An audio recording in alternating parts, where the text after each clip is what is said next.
are now, man, about to witness, man, the awesome,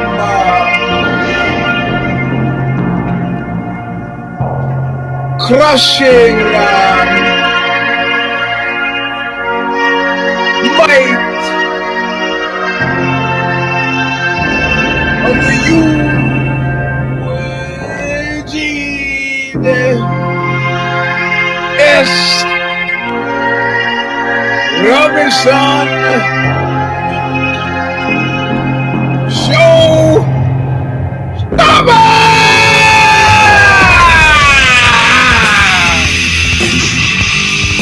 Welcome, my friends, to a show that seemingly apparently never ends. This is version 317 of the Eugene S. Robinson Show.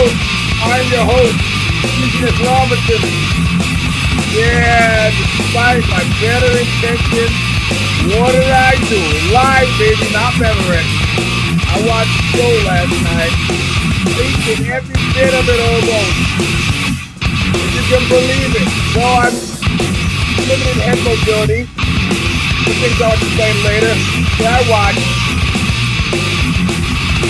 Because, hey, Charlie Brown, not going to move the football at all this time. Yeah, we'll get to that.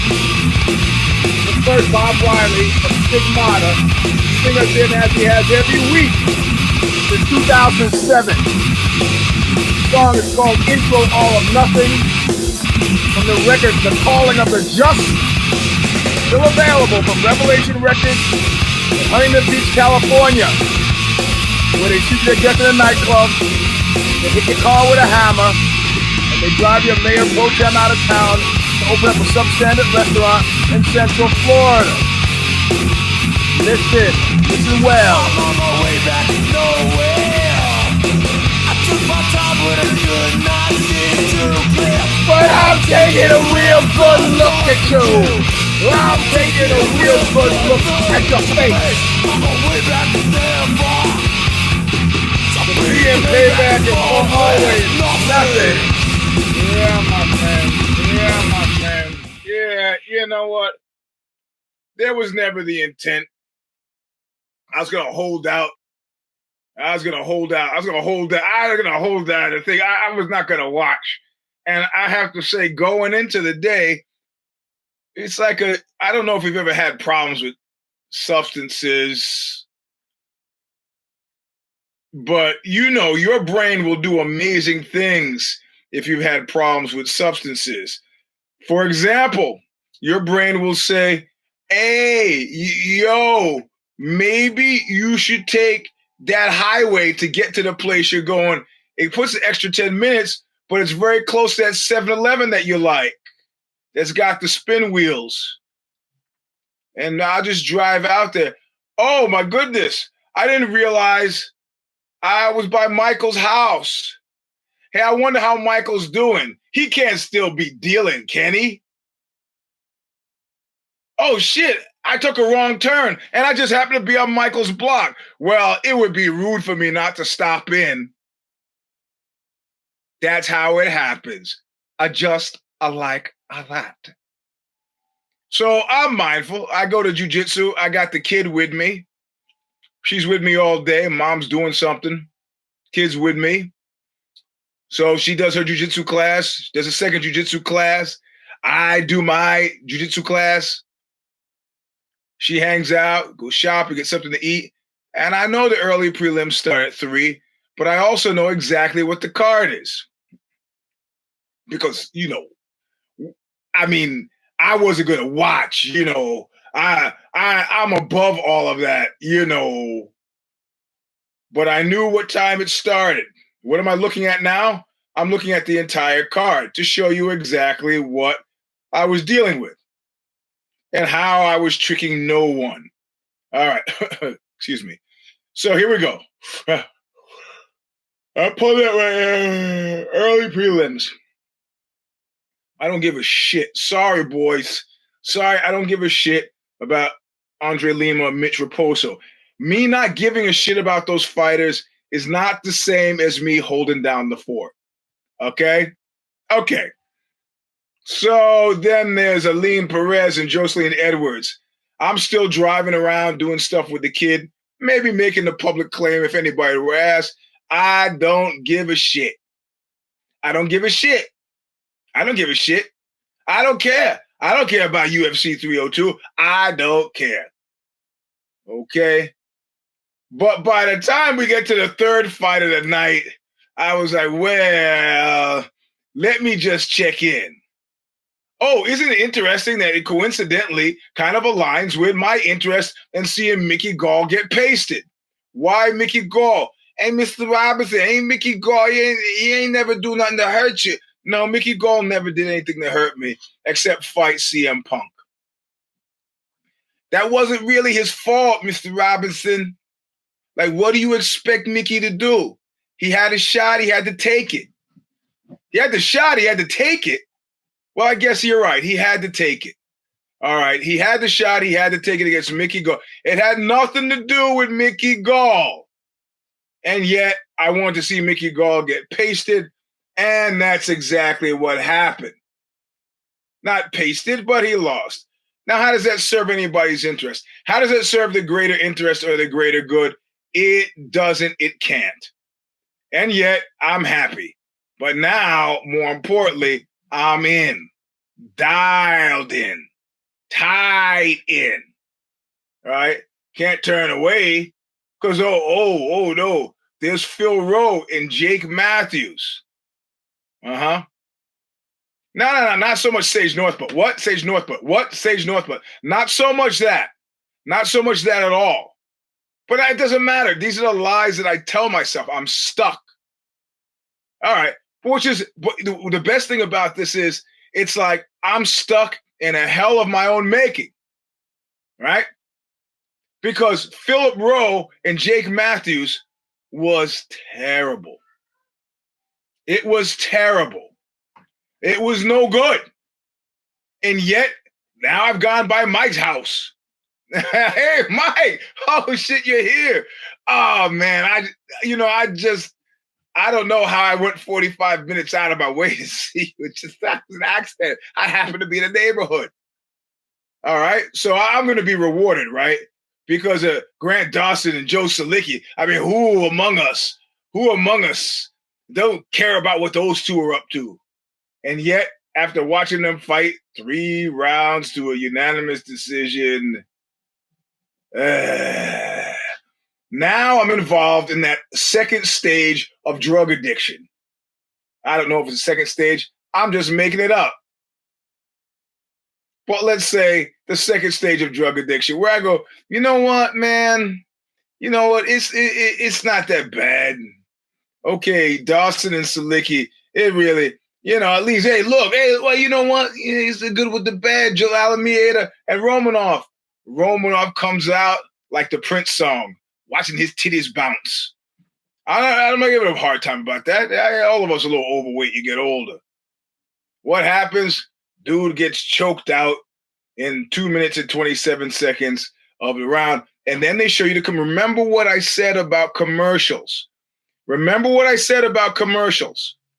If you see a lot of the same commercial, you think, oh, Toyo Tires is really killing it. No, they've been given a deal, and that's why. And you don't have more commercials. Despite what Endeavor is taking from our pockets, that's really the only money coming in. And they do that thing to counter this.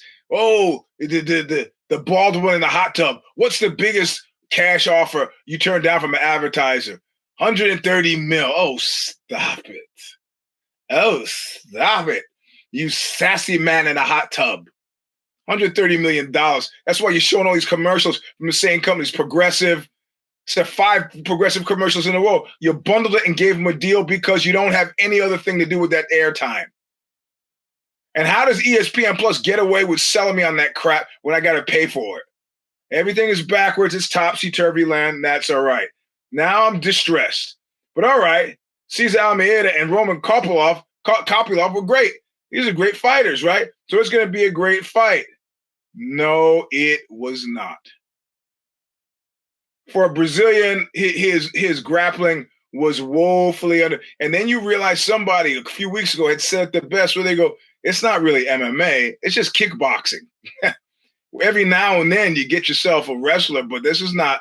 I'm like, oh, whose fault is that? Well, Sean Shelby, also known as Keith, as well as that other cat, these are the matchmakers. I got you. They want to give the people what they want. They doctor the ingredients. Well, look, at least Randy Brown and Jesus Zaleski dos Santos would be good. Was it? It was a decision. It was a unanimous decision. I love Randy Brown. The man from Kingston for going enough for tell you. Bumper clot. He's a boring ass fight. In a list of winners, according to Forbes magazine, none other than Forbes magazine, Randy Brown. It's time to give Randy Brown a ranked competitor. For what? For what? Look at dude's 38 years old. Where's he going? You know where he's going? I tell you where he's going. Uh-huh. Yeah, exactly. My nuts. No, I don't mean this. No disrespect intended. With all due respect, I like Randy Brown. But the way they've structured it, it will not do Randy Brown any favors. Oh, yeah, so now I'm on the fence. Yeah, you got me. JB got there right ahead of me.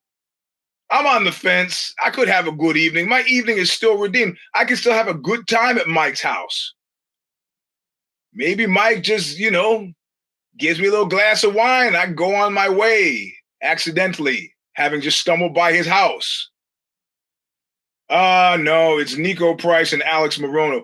I wouldn't stop to see these guys fight if they were fucking knuckle up by the juniper bushes behind the 7-Eleven, because I got more important shit to do. Guaranteed. And to return the favor, Alex Morono decides, since he's fighting at great altitude, to gas.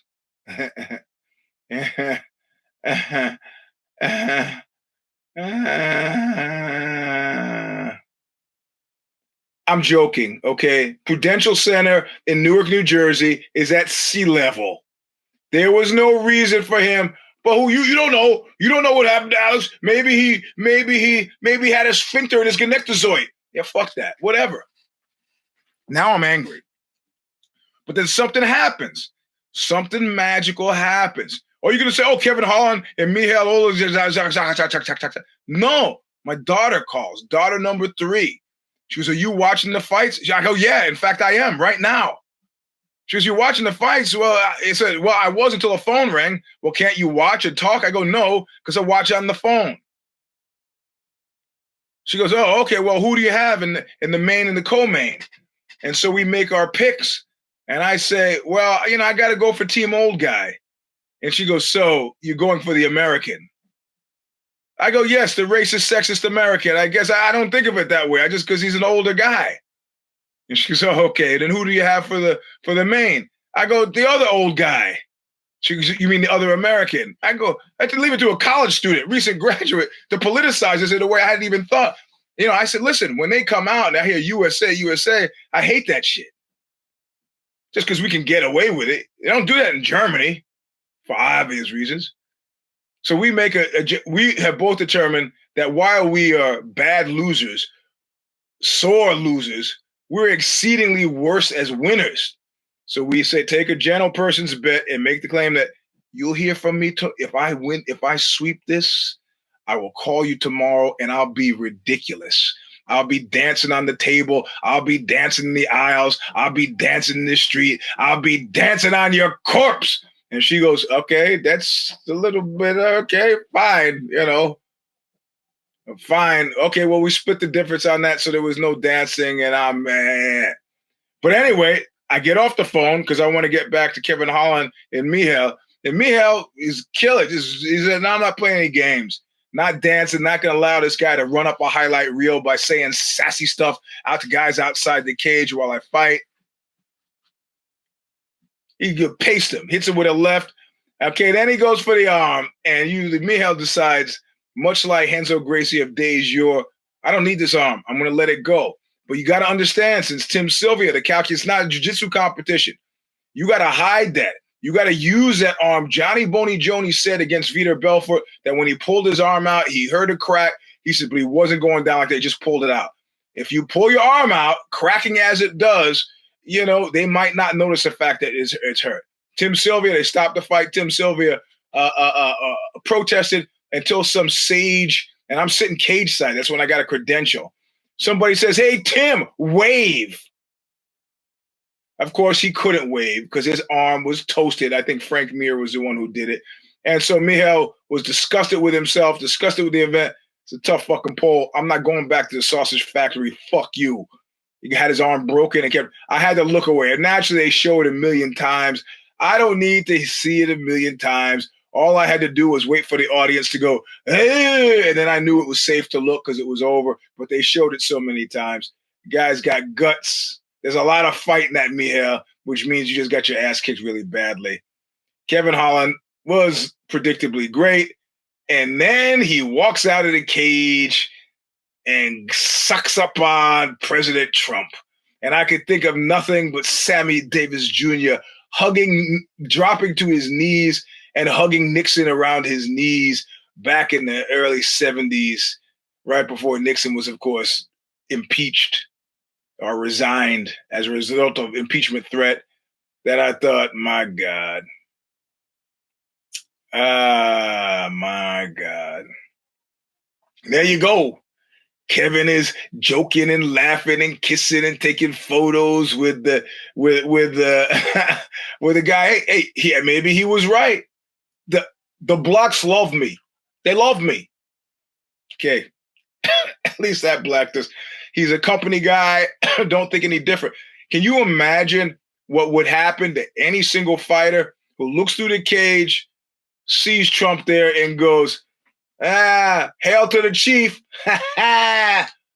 Oh boy. That guy, you gotta know. You got a boss like the bald one, like I used to have in the Carlos Watson. You gotta know it's more than a stern talking to. You're getting Miltonized, like the guy from Office Space, where he put his desk down by the water cooler. That's if you still got a job. Nah, you got to understand the long play here. This is you got to understand. You say, why is the bald one still doing it? He can't still be excited by the fights. He's not.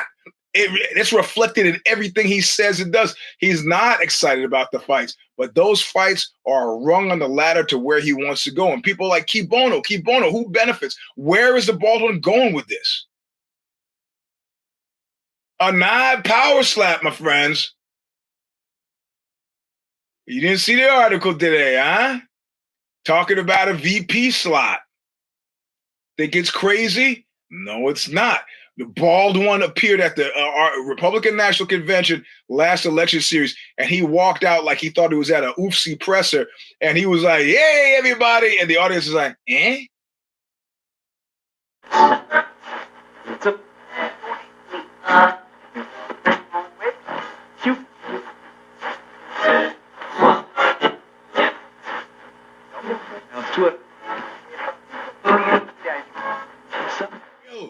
Read the Substack, send it to friends. Send it to friends. I am now on some crazy bestseller list for the Substack. Look what you made me do. So I thank you for that. I guess you were directly responsible for it somehow. So anyway, that's it. We'll see you soon. Don't die between now and next week, Blondie. Don't die. Look where